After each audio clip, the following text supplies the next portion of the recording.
So I'm not too sure if life really found a way with this movie, because welcome back to the James Rambling Reviews for yet another video. Today we're talking about Jurassic World Rebirth, because yes, there's another Jurassic World movie, because the last movie they were trying to say, it was going to be the last one. But as soon as it makes a few quid, or it makes a few dollars, or it makes a lot of money, there's going to be another Jurassic World movie. So that's exactly what happened, and so I'll give you a bit of context, and then I'll get into how I feel about the movie in general, and things of that nature. So what you need to know is, obviously, the original Jurassic Park is an amazing film. The sequels, however, there's been a few alright ones, like Jurassic World, the original. I kind of remember growing up with that movie and watching it, and kind of going to the cinema and watching it and things like that. But obviously the sequels haven't lived up to the original film. And Jurassic World Dominion, while it wasn't a perfect movie, I didn't mind that film, and it was one of my first reviews I ever did, so I'll link down below that video. So what you need to know about Jurassic World Rebirth is that it is a movie that's over 2 hours long. The last Jurassic World movie was over 2 hours long as well. I don't know why these movies are becoming 2+ hours long, but anyways, what you've got here is you've got like Scarlett Johansson. It's directed by Gareth Edwards, who's done other films like The Creator and Rogue One, so you've got all of that. And so what you've got here is a storyline where there's this group of people. There's also a family involved in this, by the way, but it's a group of people. They go on this like research exploration thing to discover the dinosaurs on this island, all of that kind of stuff that you've kind of seen before, and that's pretty much what this movie is all about.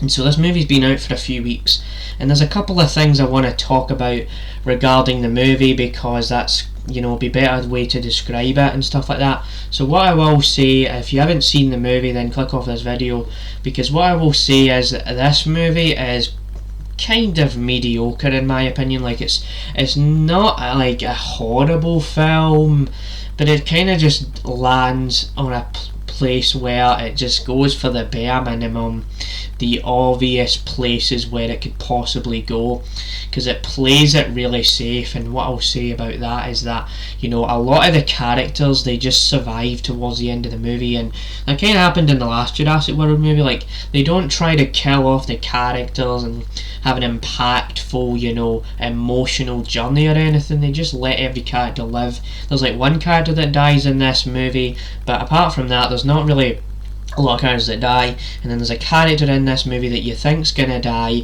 It tries to set up the idea that he's gonna die, but he survives, and they all drive on this boat and they go happily ever after into the sunset. Like, that's literally how the movie ends. And another thing about Jurassic World Rebirth is it feels long. Like, I could actually feel myself yawning a few times in the cinema, and I don't usually do that with a movie. Like, I try to just enjoy the experience for what it's worth, for what it's going for and everything. But when I start to yawn, and then I was checking the time, I was like, oh yeah, that this is the kind of movie I'm in for. Yeah, absolutely is. If I'm not really, like, I'm trying to engage with the storyline, pay as much attention as I can, but when I get a little bit bored, or it's like, yeah, it keeps going, and especially when I was checking the time as well, you're like, oh yeah. And they try to play the music, the do do do do do do do, with the big dinosaurs, and there's close-up shots of the dinosaurs and all of that, and you've got the iconic T-Rex in this movie.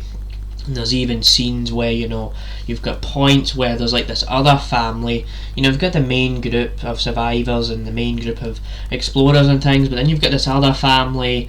And then there's like this point where the little daughter is swimming away, the T-Rex is there, but they survive. So you've got these moments where they're trying to set up this idea that, there's the big T-Rex or the big herbivore dinosaur, but it never really leaves a giant impact on me, because you kind of know what to expect of these movies. It was pretty obvious where everything was going to go.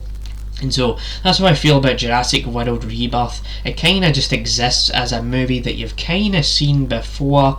You've seen this movie like dozens of times already. So what I will say is, if you're looking to pass the time, find a way to kill some time, it's the best movie for that, but it's just kind of average. And I will say it's probably better you wait till it goes on to streaming platforms, because it's not one of those movies where you got to go out there and you got to rush to see the movie on the big screen. It's nothing like that. So that's how I feel about Jurassic World Rebirth. It was just alright, it wasn't anything special, could have been a lot better, but the execution of the storyline was just, yeah, it was alright, it exists. So yeah, it's my review of Jurassic World Rebirth.